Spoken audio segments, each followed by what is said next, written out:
네, 김영철 북한 노동당 부위원장의 방남을 놓고 보수 야당이 강력 반발하면서 전국이 급속히 냉각되고 있습니다. 여야의 강대강 대치 속에 2월 임시국회가 속빈 강정으로 끝날 수 있다는 우려의 목소리도 나옵니다. 한편 국정농단 사건의 최정점인 박근혜 전 대통령에 대한 결심 공판이 내일 열리고 올림픽이 끝나면서 이명박 전 대통령에 대한 검찰 소환도 초입기에 들어간 상황입니다.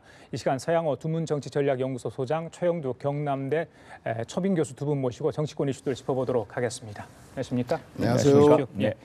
평창 동계올림픽 폐막식 당일날 북한 김영철 노동당 부위원장이 방남을 했습니다. 그것 때문에 정치권이 지금 어수선합니다. 여야가 지금 갈리는 분위기인데 한국당 장외 집회까지 지금 현재 열고 있는 상황이겠네요. 오늘 청계광장에서 규탄대회를 연다고 합니다.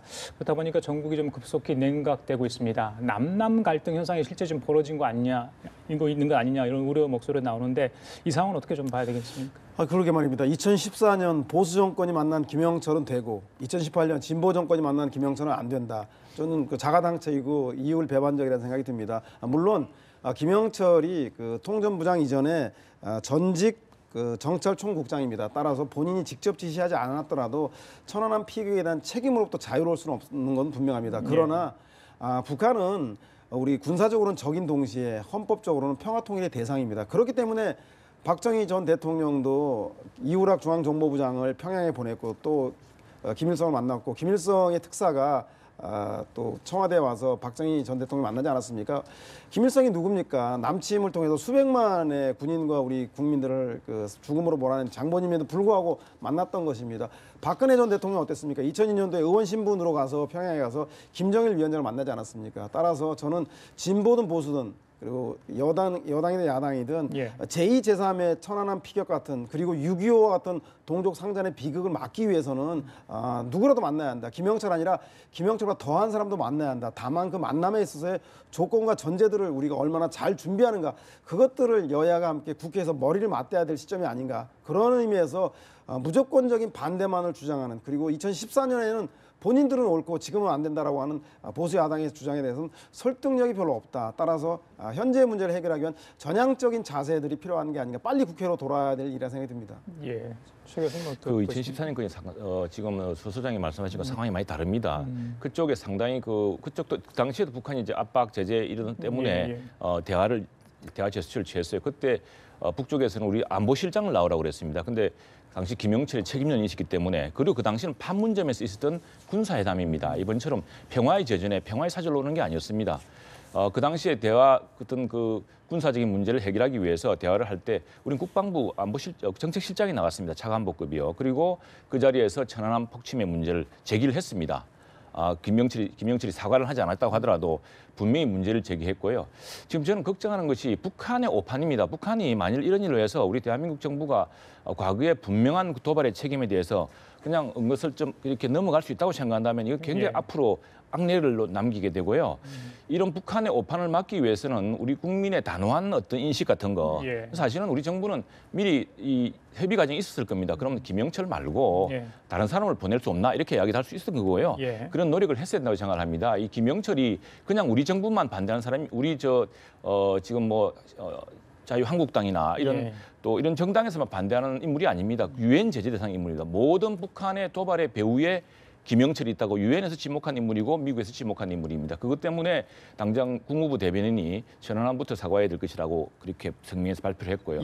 또 하나 미국이 김영철의 방남에 맞추어서 새로운 강화된 제재를 발표하지 않았습니까? 이건 국제사회 인식을 보여주는 건데 이 문제에 대해서 이게 군사적 대화 대상인 거하고 그다음에 평화의 제전에 평화의 사절로 와서 이렇게 또 대통령의 이런 어떤 대통령과 만나면서 정상급 대우를 받는 거하고는 상황이 다르고요. 이건 자칫 북한에 대해서 우리 대한민국의 안보 의지라든가 또 이런 문제에 대한 오판을 줄 수가 있고 실제로 전례가 있습니다. 북한 사람들이 좀 우리 상당히 오판을 하는 것이 우리의 대화 의지, 우리의 선한 의지를 상당히 오판하는 경우가 많았습니다. 그건 이전에 동독이라든가 소련 사람들이 김일성 혹은 김정은과의 대화록 보면 많이 나옵니다. 남한에서 엄청난 세력이 있어서 자기들이 지지할 것처럼 오판한다든가 우리 의지는 안 그렇거든요. 우리의 진보 정당이라든가 우리도 그렇지는 않습니다. 아는데 이런 것들이 자신들을 뒷받침하는 것이냐 또는 자신들의 그러니까 지금 무리한 주장이 나오는 겁니다. 핵이란 것은 우리 한반도 전체를 보호하는 것이라는 엉뚱한 회귀한 주장을 하는 거거든요. 그건 아니다. 비핵화 문제. 이번에 김영철과의 만났을 때도 우리 정부 당국에서 이 비핵화 문제를 반드시 제기를 했어야 된다고 봅니다. 이왕 방남했다면 만난다면은 우리의 강력한 의지 그리고 이 문제는 비핵화 없이는 어떤 대화도 진전할 수 없다는 그런 의지를 뭐 보이는 비핵화 상황입니다. 문제는 언급한 것으로 현재 알려지고 있는 상황인데요. 두 분의 어떤 이런 시각차들 정치권에서 그대로 나타나고 있는 것 같습니다. 추미애 대표, 김성태 원내대표 발언 내용 좀 들어보고 계속 이야기 나눠보도록 하겠습니다. 들려주십시오. 평창올림픽 기간 중 딱 하나의 오점이 있다면 우리나라의 제1야당 자유한국당의 행태라 하겠습니다. 전 세계인이 평화를 응원하는 마당에 애초부터 평양을 들먹였고 성공을 바라는 국민의 염원에 실패의 저주를 일삼아 왔습니다. 명색이 제1야당이 자기 나라 전체에 재나 뿌리고 처음부터 끝까지 회방을 일삼은 행동은 반드시 심판받을 것입니다. 문재인 정권이 선수들의 피땀 흘린 준비와 노력보다는 hen송을과 김여정, 이제 대한민국 국민의 원흉인 김영철마저 불러들여 평창 동계올림픽을 완전한 북한 체제 선전의 장으로 마무리했습니다. 성스러운 올림픽을 마친 이후에 국민적 대통합과 또 대한민국의 경제적 발전을 갈 수 있는 대한민국 브랜드 이미지를 강화시키기보다는 남남 갈등과 분열에 큰 선물을 잘 안기셨습니다. 문재인 대통령님 올림픽 기간 고생 많이 하셨습니다. 예, 수장님, 한국당은요, 이 장애투쟁과 원내투쟁을 병행하겠다는 입장입니다. 사실 지금 2월 임시국회 기간입니다. 28일 날 이제 폐회가 되는 거죠. 얼마 남지도 않았습니다. 관련 법 통과해야 될 것도 굉장히 많지 않습니까? 어렵사리 지난번에 이제 13일 만에 재개가 됐었는데, 자, 이게 한국당에서 지금 저런 모습이라면 국회가 원활하게 돌아가기 힘든 상황인데 3월 임시국회 소집 이야기까지 나옵니다.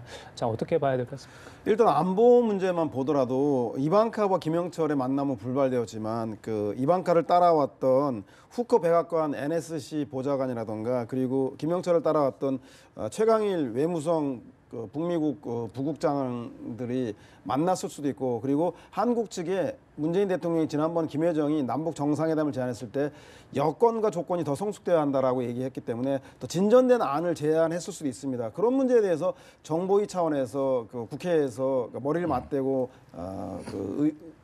남북의 평화, 그러니까 긴장 완화를 위한 북의 제안이 있었는지 없었는지 검토해야 될 거라는 생각이 들고요. 그 이외에도 현재 민생 법안이 산적해 있습니다. 예를 들면 장애인 연금법 개정안이라든가 기초연금법, 아동수당법들이 국회에 줄줄이 돼 있고 특히 최저임금 인상에 따른 후속 대책인 상가임대차 보호법이라든가 유통산업발전법, 중소기업 기술보호법 등 이런 법들이 상임위에 계류돼 있거나 본회의에 계류된 채 먼지만 쌓여가고 있습니다. 특히 무엇보다 분통이 터지는 일은 3월 2일이면 지방선거 예비후보자가 등록을 하고 선거운동을 해야 되는데 공직선거법에서 선거구 획정들이 개정되지 않음으로 인해서 후보자들이 자기 선거구가 어딘지도 모르고 선거운동을 해야 되는 기막힌 상황도 벌어지고 있습니다. 따라서 국회는 김영철 문제에 대해서도 정보위라든가 내지는 국방위에서 정확하게 시시비비를 따지고 민생 법안과 이런 국민적인 먹고 사는 생활과 직결된 문제에 대한 법안들은 한시라도 늦춰서는 안 되는데 이 문제에 대해서 국회의장을 비롯해 여야 지도부가 함께 머리를 맞대서 반드시 이 문제를 풀어야 되는데 아마 김영철 문제로 보수 결집을 위한 정치적 공세에 나서고 있는 야당의 강경한 입장으로 인해서 임시국회에는 아무 소득 없는 빈손국회로 끝날 가능성이 매우 높아 보입니다. 지금 선거를 앞두고 있는 상황이기 때문에 한국당의 어떤 저런 이제 여당에 대한 공세가 어떤 선거용이냐, 말씀하신 것처럼 어떤 보수 결집용인가, 뭐 이런 분석도 나오던데 그 부분은 어떻게 좀 해석을 해야 됩니까? 그렇지 않을 겁니다. 예. 이게 지금 상당히 심각한 지금 안보의 어떤 인식의 문제, 북한에 단호하게 이렇게 보여줄 건 보여야 되고요. 예. 지금 비핵화란 말을 꺼내기가 지금 어려운 상황 아닙니까? 북한에서는 비핵화란 말을 꺼내지조차 못하게 하고 있습니다. 우리 당국 간 대화에서.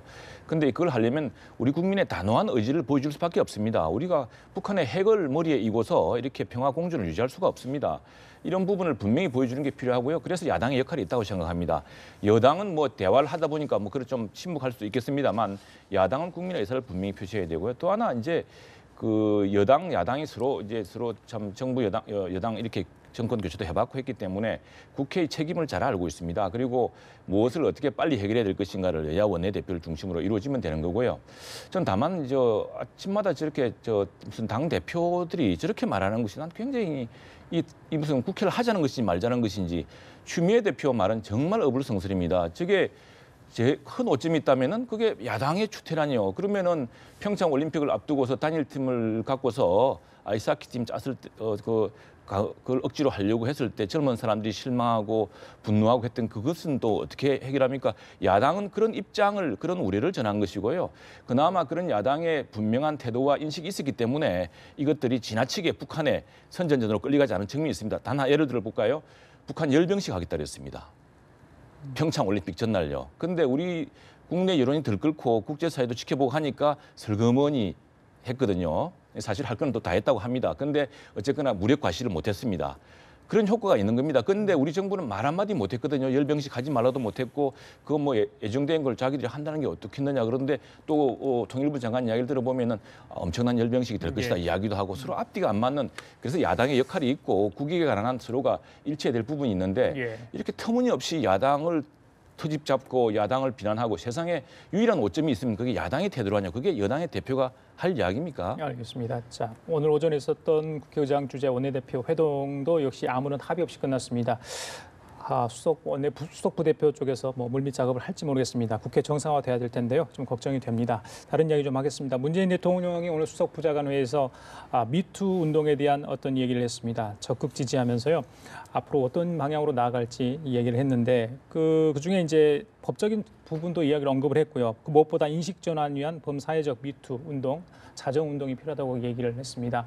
자, 어느 한 분야가 외가 아닌 것 같습니다. 예전에 있었던 일이 한꺼번에 지금 밝아져 나가고 있는 그런 모양새인데, 자, 어떻게 보십니까? 지금 상황에 대해서는? 그렇죠. 현직 검찰했던 서지현 검사의 폭로로 인해서 촉발되었는데요. 그래서 전 사회, 문화예술계를 비롯해서 정치권까지 그리고 종교계까지 확산되고 있는 것 같습니다. 전체적으로 남성들이 여성에 대한 잘못된 그 차별적인 성의식이라든가 여성관 때문에 비롯된 문제인 것 같고요. 이제 그것이 우리 사회에서는 더 이상 용납될 수 없다라는 것들이 지금 나타나고 있는 것이 바로 미투 운동이라고 생각이 듭니다. 특히 무엇보다도 그 문제가 권력적인 문제가 결부되었을 때 검찰이라던가 내부의 권력의 문제인 학교라던가 이런 문제가 결부되었을 때는 여성은 그 2중, 3중의 고통 속에서 약자의 위치에 머물 수밖에 없습니다. 그래서 저는 이 문제에 대한 사회 인식의 그 전환을 위한 그 노력도 필요하지만 무엇보다도 검찰이라던가 학교라던가 이런 권력 관계가 유지되는 곳에서 철저하게 이 문제를 그 기관이 나서도록 해야 한다는 생각이 듭니다. 검찰 내에 검찰 개혁으로 이루어져야 될 것이고 학교 내에서도 이런 문제를 개별 교수 차원의 징계의 문제가 아니라 학교가 이 문제 해결하기 위한 그러니까 구체적 대안들을 마련하도록 촉구해 나가야 될 것이고 입법적으로 정책적으로 뒷받침될 때만이 이 문제가 해결되지 이것이 여성들의 미투 운동으로만 맡겨야 될 문제는 맡겨서는 빠른 시간 내에 구조적이고 종합적인 대책이 나오긴 상당히 어렵지 않나. 이제는 전체적으로 우리 사회가 나서야 될 때라는 생각이 듭니다. 정치권에서도 이 미투 운동에 대한 어떤 대안들, 뭐 민평당도 오늘 갑질 성폭력 방지법을 당론으로 발의한 것 같습니다. 유승민 공동대표 같은 경우는 이제 이윤택법을 제안을 했습니다. 그 연출가 이윤택 씨의 이름을 따서 성폭행 엄정하게 법 집행을 하자 이런 취지인 것 같은데, 자 이런 움직임 어떻게 해서 좀 늦었지만 어떻게 보십니까 전반적으로? 전반적으로 우리 사회 사실은 뭐 공공연한 비밀처럼 특히 문단이라든가 또 예술계라든가 학교라든가 뭐 종교계도 사실은 아는 사람 알고 있는 내용입니다. 근데 이것들이 그동안 사실은 피해자가 나서야 되는 문제였기 때문에 침묵했던 것이고 그 침묵이 물꼬가 드디어 터진 거 아니겠습니까?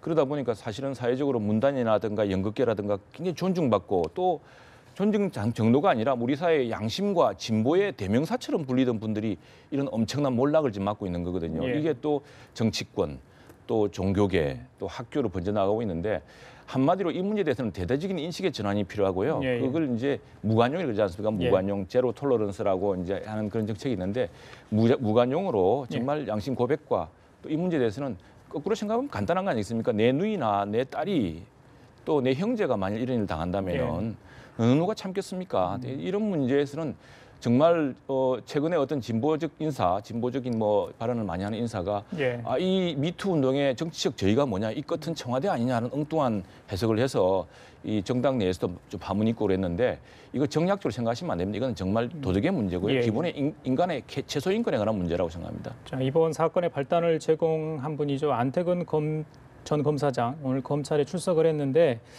글쎄요. 오늘 이 사람이 어떻게 검찰의 조사를 받느냐가 앞으로의 경찰, 검찰 수사에 상당히 영향을 미칠 것 같습니다. 안태근 전 검사장 이 얘기 좀 들어보고 이야기 나누죠. 예. 건 남용민 인사 의혹 인정하십니까? 한 달 만에 소환됐는데 피해자나 국민들께 한마디 해주시죠. 표적 사무감사했다는 언론 보도 나왔는데 한 말씀만 해주시죠. 성실하게 조사에 임하겠습니다. 국민들께 한마디만 해주시죠. 피의자와 국민들에게 한마디만 해주시죠. 교수님, 네. 그 안전 검사장에 대한 어떤 소환 조사 이 부분은 많은 분들이 이제 관심을 갖고 보는 부분입니다. 특히 이제 전직 검사장 출신이기 때문에 사실은 더 저희들이 좀 관심을 가져야 되지 않을까 싶어요. 일반인이 아니지 않습니까? 네, 그렇죠. 두 가지 문제죠. 하나는 2010년도에 장례식장에서 성추행을 했다는 하는 문제하고 또 하나는 성추행한 이후에 서지현 검사가 이것에 대해서 항의하고 문제 제기를 하자 인사의 압력을 행사해서 지방으로 좌천 발령했다고 하는 이 두 가지 문제가 되겠습니다. 그래서 전형적으로 그릇된 남성관이 보여주고 또 하나는 검찰 내 위계 질서라든가 상명하복들이 가져온 제도적인 문제라는 생각이 듭니다. 따라서 저는 이 문제에 대해서는 단순하게 서지현 검사와 안태근 검사장만의 문제가 아니라 검찰 개혁을 완수할 때만이 궁극적으로 이 문제가 좀 해결된다고 볼 수 있기 때문에 예. 이 문제는 이 문제로 엄정하게 검찰 조사 진상조사단을 통해서 재판부의 판단을 받아야 될 것 같다는 생각이 들고요. 더불어서 지금 미뤄지고 있는 공수처라든가 검찰의 무소불위의 권력을 행사하지 못하도록 하는 검찰 개혁 또한 함께 병행될 때만이 근본적인 권력적인 문제로부터 파생되는 여성의 피해가 더 이상 나오지 않을 거라는 생각이 듭니다. 예. 뭐 교수님 덧붙일 말씀 있으신가요? 그 검찰 내부에서 사실 검찰이 굉장히 이런 문제에서는 좀 엘리트 조직이고 사실 이런 일이 있을까 싶을 정도로 사실 깜짝 놀랐습니다. 그만큼 이제 충격이 컸던 것이고요. 그 내부에 이걸 감싸고 또는 이걸 비호하고 했던 그런 어떤 조직의 문화가 있었다면 이번 기회에 철저히 뽑아야 되고요. 그렇지 않으면은 검찰이 바로 서기 어려울 겁니다. 알겠습니다. 자, 도덕성 없는 어떤 예술적 성취는 아무런 의미가 없다고 하죠. 알겠습니다. 자, 지금까지 서양호 두문정치전략연구소장 최영두 경남대 초빙 교수였습니다. 말씀 감사합니다.